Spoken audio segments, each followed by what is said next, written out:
அனைவருக்குமே வணக்கம். சற்று முன் கிடைத்திருக்கக்கூடிய ஒரு மிக மிக முக்கியமான செய்தி ஒன்று வெளியாகியுள்ளது.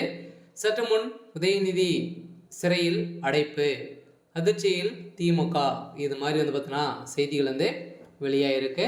ஸோ உதயநிதி ஸ்டாலின் அவர்களும் பார்த்தீங்கன்னா துணை முதல்வர் ஆனதுலேருந்தே ஒரு மிகப்பெரிய ஆணவத்தோடு தான் பேசிகிட்டு இருக்கா இல்லையா. ஸோ இப்போ பார்த்தீங்கன்னா ஏற்கனவே சனாதன வழக்கிலும் மக்களை இழிவாக பார்த்தீங்கன்னா மத கலவரங்களை செய்யக்கூடிய சலவருக்கு நிறைய பிரச்சனைகள் செய்திருந்தார். ஸோ இதை தொடர்ந்து பார்த்தீங்கன்னா நிறைய இந்த பாலியல் விவகாரத்தின் அடிப்படையிலும் ஸோ அவர் பார்த்தீங்கன்னா அவருடைய பேரும் அடிப்பட்டு இருந்தது. ஸோ இதை தொடர்ந்து பிரதமர் மோடி அவர்களே பார்த்தீங்கன்னா எதிர்த்து பாஜகவை எதிர்த்து பேசியிருந்த ஸோ நிலையில் தான் இப்போ உதயநிதி ஸ்டாலின் அவருடைய கதை ஒட்டுமொத்தமாக முடித்திருக்காரு. ஸோ அதனால பார்த்தீங்கன்னா பிரதமர் மோடி அவர்களே களத்தில் இறங்கி இப்போ இவர் பேசிய பேச்சுக்கு பார்த்தீங்கன்னா பிரதமர் மோடி அவருடைய காலில் உதயநிதி ஸ்டாலின் அவர்கள் விழுந்ததாக ஒரு பரபரப்பான செய்தி வெளியே இருக்கு.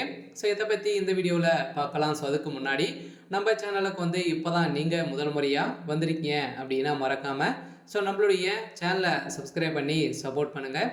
ஸோ வாங்க வீடியோக்குள்ளே போகலாம். ஸோ பார்த்தீங்கன்னா உதயநிதி ஸ்டாலின் அவர்களுக்கும் ஸோ பாஜகவுடைய மாநில தலைவர் அண்ணாமலை அவர்களுக்கும் இடையே பார்த்தீங்கன்னா நேற்றிலேருந்தே கடும் மோதல்கள் ஏற்பட்டிருந்த நிலையில் யார் கெட் அவுட் சாக போகிறாங்க அப்படின்ற மாதிரி ஸோ நேற்று காலையிலேருந்தே இருவருக்குமே பார்த்தீங்கன்னா ஒரு மிகப்பெரிய பிரச்சனையாகவே போயிட்டு இருந்த சூழ்நிலையில் இப்போ பிரச்சனைக்கு முடிவு கொட்டும் விதமாக தான் பார்த்தீங்கன்னா இப்போ அதிரடியாக பிரதமர் மோடியோடைய காலையில் பார்த்தீங்கன்னா முதல்வர் ஸ்டாலின் அவர்கள் விழுந்திருக்கக்கூடிய ஸோ நிலையில் பார்த்தீங்கன்னா இப்போ உதயநிதி ஸ்டாலின் அவர்களை பார்த்தீங்கன்னா திகார் சிறையில் ஸோ டெல்லி திகார் சிறையில் அடைக்கப்படுவதாக இப்போ போட்டிருக்கக்கூடிய உத்தரவின் அடிப்படையில் இவர் செய்த தவறுகள் அனைத்தையும் இவர் பார்த்தீங்கன்னா ஏற்கனவே பாலியல் விவகாரத்தில் சிக்கியிருக்காரு. மத கலவரங்கள் பார்த்தீங்கன்னா நிறைய வழக்குகளை இவர் மீது இருந்திருக்கக்கூடிய நிலையில் இப்போ பிரதமர் மோடி அவர்கள் போட்ட உத்தரவின் அடிப்படையிலும் இவர் மீது பார்த்தீங்கன்னா அவதூறாக பிரதமர் மோடி அவர்கள் பார்த்தீங்கன்னா பேசியிருக்காரு அப்படின்ற மாதிரி ஸோ தொடரப்பட்ட வழக்கின் அடிப்படையில் தான் பார்த்தீங்கன்னா இப்போ டெல்லி திகார் சிறையில் அடைக்கப்பட்ட சம்பவம்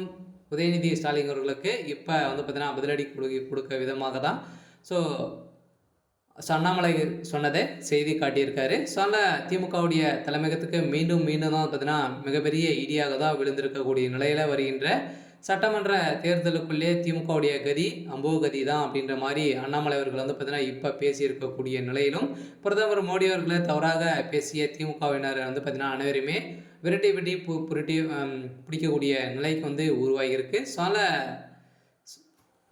ஸோ பிரதமர் மோடி அவர்களுடைய காலில் விழுந்த ஸ்டாலின் அவர்களும் பார்த்தீங்கன்னா இப்போ விழுந்ததாக ஒரு தகவல் ஸோ வெளியாக இருக்குது. ஸோ அதில் அண்ணாமலை அவர்கள் சொன்னதை செய்தி காட்டியிருக்காரு. இருந்தாலும் உதயநிதி ஸ்டாலின் அவர்கள் திகார் சிறையில் ஸோ அடைக்கப்பட்டிருக்காரு அப்படின்ற மாதிரி தகவல் வெளியாக இருக்குது. சரி, ஓகே. ஸோ இன்றைக்கான அப்டேட் பார்த்தீங்கன்னா இதுதான். ஸோ மறக்காமல் நம்மளுடைய சேனலை சப்ஸ்கிரைப் பண்ணி சப்போர்ட் பண்ணுங்கள். தேங்க்யூ.